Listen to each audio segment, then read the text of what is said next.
پھر یہ کہ آپ کی ذات مقدسہ پر علم غیب کا حکم کیا جانا، یعنی آپ صلی اللہ علیہ وسلم کے اوپر علم غیب کے متعلق ان کا حکم کیا جانا، اگر بقول زید صحیح ہو تو، یعنی میرے بقول، میں اپنی بات کر دیتا ہوں، اگر میرے بقول صحیح ہو تو دریافت طلب یہ امر ہے، یعنی یہ جو ایک بات ایسی ہے جس کے اوپر غور کرنا چاہیے۔ کون سی بات ہے؟ کہ اس غیب سے مراد بعض غیب ہے یا کل؟ اب اس میں بھی اختلاف ہے۔ کوئی اس کائنات میں ایک مسلک بھی ایسا نہیں جو اللہ کے رسول صلی اللہ علیہ وسلم کو علم کل مانتا ہو۔ آپ کہیں گے یار بریلوی حضرات مانتے ہیں، نہیں مانتے۔ بریلوی حضرات یہ کہتے ہیں حضور کا جو علم ہے وہ اس کائنات کے حوالے سے کل ہے، زمینوں اور آسمانوں کا کل علم ہے، باقی جو معاملات ہیں وہ کل نہیں ہیں۔ کہ امت کہ جنت و جہنم کی بات کیا ہے اور مخلوقات سے پہلے کیا تھا، کسی کا کوئی عقیدہ نہیں ہے، کوئی بریلوی کی کتاب میں نہیں لکھا ہوا، بلکہ حضور صلی اللہ علیہ وسلم کا جو علم ہے وہ مقید مانتے ہیں ما کانا و ما یکون کے درمیان میں۔ یہ ما کانا و ما یکون یہ دو حدیں ہیں۔ ما کانا جہاں سے اللہ نے مخلوقات شروع کی، ما یکون قیامت کے بعد جنتی کے جنت میں جانے تک کا سفر ہے۔ صحیح بخاری کی روایت ہے، حضرت عمر کہتے ہیں کہ اخبرنا امبد خلق حتی دخل الجنہ منازلہم و اہل النار منازلہم، کہ اللہ کے رسول کے پاس جو علم تھا وہ مخلوقات کے ابتدا سے لے کے جنتی کا جنت میں داخل ہونے تک اور جہنمی کا جہنم میں داخل ہونے تک کا علم اللہ کے رسول صلی اللہ علیہ وسلم نے ہمیں بتا دیا۔ صحیح بخاری کی روایت ہے۔ تو صحیح مسلم میں ابو زید کہتے ہیں کہ حضور کے پاس جو علم تھا ما کانا وما ہوا کائن، ما کانا وما یکون کا علم، تو یہ دو حدیں ہیں۔ جو اللہ کا علم مانے ما کانا وما یکون وہ تو کافر ہے، مشرک ہے۔ اللہ کا علم مقید نہیں ہے دو حدوں میں، اللہ کا علم ما کانا وما یکون کے باہر ہے۔ اللہ کے علم کی تو کوئی حد ہی نہیں ہے۔ جو اللہ کے علم کو ما کانا وما یکون میں مقید کرے وہ تو کافر ہے، کیونکہ یہ دو حدیں ہیں۔ ان دو حدوں کے درمیان کے اندر کا جو حد میں جو ہے وہ اللہ کے رسول کا ہے، اس کے پہلے کا نہیں، اس کے باہر کا نہیں۔ اور یہ علم بھی ایک ساتھ نہیں دیا گیا۔ امام احمد رضا فاضل بریلوی رحمہ اللہ کی کتاب الدولۃ المکیہ میں آپ اس میں بڑی وضاحت کی ہے۔ کوئی پڑھے تو صحیح، کسی کو مشرک کہنے سے پہلے اس کا عقیدہ پڑھنا چاہیے۔ جب پڑھتے نہیں ہیں اور پہلے مشرک کہہ دیتے ہیں ایک بندے کے بارے میں جو مجھے پتہ ہی نہیں ہے، میں اس کے بارے میں کہتا رہا ہوں۔ اب میں تھانوی صاحب کے اس عبارت کے بارے میں مجھے علم نہیں ہے، میں کافر کہتا پھروں۔ جب میری عبارت میرے سامنے آئی تو میں نے اس کی تحقیقات کی، تو اب مجھے حق ہے کہ میں اس عبارت کو کفریہ کہوں، کیونکہ آپ دیکھیں کہتے ہیں کہ وہ علم کل ہے یا بعض، تو اللہ کے علم کے مقابلے میں تو بعض علم ہے، اللہ کے علم کے مقابلے میں بعض ہے علم، تو اللہ کے رسول کا علم کیا ہے؟ بعض علم ہے۔ تو بعض علم اگر مان لو، بعض علم غیب اگر مان لو اللہ کے رسول کا، تو پھر کیا ہے؟ تو اس میں کہتے ہیں حضور ہی کی کیا تخصیص، یعنی وہ کہتے ہیں کہ اگر اللہ کے رسول کا علم بعض مان لو تو اس میں حضور کا کیا کمال ہے، یہ نبی کریم صلی اللہ علیہ وسلم کا کیا کمال ہے؟ ان کا تو کوئی کمال ہی نہیں اگر بعض علم غیب مانو تو۔ تھانوی صاحب کیوں کمال نہیں ہے؟ تو وہ کہتے ہیں اس میں حضور کی کیا تخصیص ہے؟ ایسا علم غیب جو بعض اللہ کے رسول کو حاصل ہے، ایسا علم غیب تو زید و عمر، آپ کو اور مجھے اور سب کو، بلکہ ہر سبھی و مجنون، یعنی سبھی اور مجنون یعنی بچے اور پاگل۔ یار مجھے آپ ایک بات بتائیں کہ علم الغیب کیا ہے؟ جو حواس خمسہ سے ما برا ہو وہ علم، جو ولیوں کو بھی حاصل کشف ہوتا ہے، ولیوں کو بھی حاصل نہیں ہوتا، کشف ہوتا ہے۔ تو علم الغیب کی بحث ہو رہی ہے، علم کی بھی نہیں۔ اگر علم کی ہوتی تو پھر بھی مان لیتے کہ بعض علم بعض کسی کے پاس ہے، بعض کسی کے پاس ہے، جو انسانوں کے درمیان میں یہ تسبیح دینا کسی حد تک چلو دیکھ لیا جاتا۔ تو عام انسانوں کے بیچ میں اگر تسبیح دینا، آپ کے اور میرے درمیان میں اگر کوئی یہ کہہ سکتا ہے کہ جو علم شمی کے پاس ہے وہ جناب دوسرے شخص کے پاس نہیں، جو دوسرے شخص کے پاس ہے وہ شمی کے پاس نہیں، تو اس طرح تو کوئی کہہ سکتا ہے، یہ تو چلو کوئی بات نہیں ہے۔ لیکن یہاں بات ہے علم الغیب کی۔ کہتے ہیں جیسا علم غیب اللہ کے رسول کے پاس ہے اگر بعض مانا جائے تو یہ تو آپ کے اور میرے پاس بھی ہے، بچوں کے پاس بھی ہے اور پاگلوں کے پاس بھی ہے۔ یار مجھے بتاؤ پاگلوں کے پاس کون سا علم ہوتا ہے اور پاگل کے پاس کون سا علم ہوتا ہے؟ پاگل کو تو بیچارے کو شعور ہی نہیں ہوتا، تو اس کے پاس تو ایک عام علم بھی نہیں، کیونکہ علم الغیب کیسے آ گیا یار؟ یہ کوئی عالم لکھ رہا ہے؟ میں تو کہتا ہوں یار کبھی کبھار یہ تھانوی صاحب یہ لکھ سکتے ہیں یہ بات، جن کی اتنی اور کتابیں بھی ہیں۔ بہرحال دیکھیں، اب چونکہ یہ پوری امت مانتی ہے اور یہ تواتر کے ساتھ ثابت ہے کہ یہ کتاب ان کی ہے، اب کتاب ان کی ہے اور کوئی کلیم بھی نہیں کر رہا کہ عبارت ان کی نہیں ہے، کوئی یہ کلیم بھی ثابت نہیں ابھی تک، تو سب یہی کہتے ہیں کہ کتاب بھی ان کی، عبارت بھی ان کی۔ اگر کتاب بھی ان کی اور عبارت بھی ان کی تو یقینی طور پر یہ عبارت کفریہ ہے، کیونکہ آپ دیکھیں کہ حضور کا علم غیب زید عمر، بات کفر کی یہیں پر لاگو ہو گئی، کفر یہیں پر ثابت ہے، کیونکہ حضور کی ذات کی توہین ہے. جو لفظ حضور کی شان نہیں رائنا کا، وہ اللہ نے بدل دیا حضور کے ساتھ. تو جو لفظ بھی ٹھیک جس میں توہین بھی نہیں، ایک غیر کچھ لوگ اس کا معنی غلط لے رہے تھے، تو صحابہ کرام کے لیے حکم ہوا صحابی ہو کر کے، اے ابو بکر عمر تم بھی یہ لفظ نہیں بول سکتے. جب ابو بکر عمر یہ لفظ نہیں بول سکتے رائنا کا، اتنا ادب ہے، تو کوئی بھینگا ہی یہ کہہ سکتا ہے کہ حضور کا علم غیب بعض مانا جائے تو وہ علم غیب آپ کے اور میرے پاس بھی ہے. یار کچھ دیکھو، میں کہتا ہوں خدا کی قسم، نہ ہمیں تھانوی صاحب نے بچانا ہے اور ہمیں کسی مولوی نے نہیں بچانا ہے میرے بھائی. قبر کے اندر نا اللہ کے رسول صلی اللہ علیہ وسلم کی ذات ہی ہے.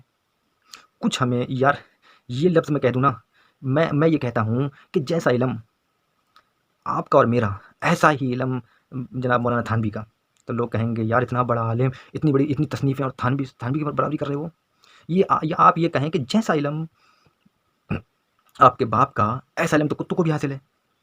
تو کہو گے یار میرے باپ کی توہین ہو گئی. میں کہتا ہوں بےغیرت انسان، تیرے باپ کی توہین تو ہو گئی، اور مصطفیٰ کریم کا علم تو نے اپنے ساتھ میں تسبیح دے دی زید عمر کے ساتھ، تو جناب تب توہین نہیں ہوئی.